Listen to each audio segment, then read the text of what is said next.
as I mentioned previously, there can be breakdowns in communication, whether it's disrupted from others or if it just wasn't encoded correctly or the receiver didn't really understand what you're trying to get across. So these are some helpful tools that we can use to make communication more effective.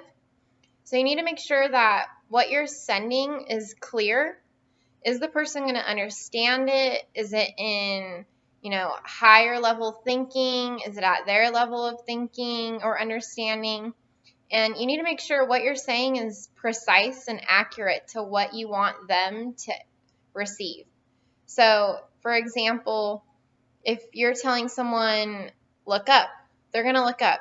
But if you're saying in your mind that you want them to look up at the hoop, but you only tell them to look up, then they might be looking up at the hoop, they might be looking up at the lights. So we need to be precise with the information that we're providing people.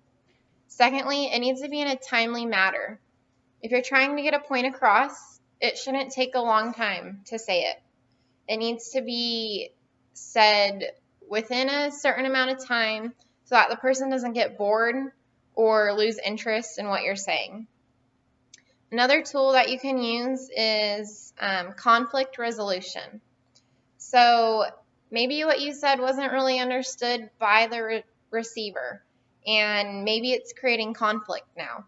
So we need to use communication tools to stop that conflict that was created because of your communication. So sometimes you'll see on a basketball court, a coach tells a player something to do.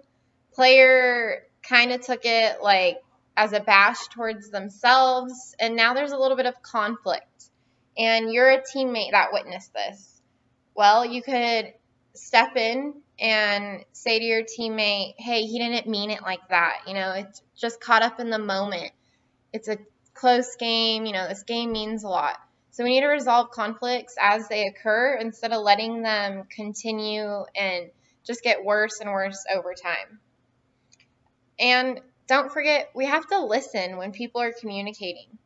If someone is telling you something really important and you're just sitting there with a blank face, dazing off in the la la land, then you're not effectively communicating as the receiver. And the person sending the message, they can tell that because you have a glazed over look on your face. So make sure we're actively listening. And, of course, actions speak louder than words. So this has to go based off of the nonverbal cues. So we can act like we're attentively listening, but if we're shrugged over or if our eyes aren't gazed with the other person, but they're gazed, at two people walking by or the dog in the grass, then clearly you're not concerned with what the person is saying, and they're going to be able to tell that based off your body language and the nonverbal cues that you're presenting.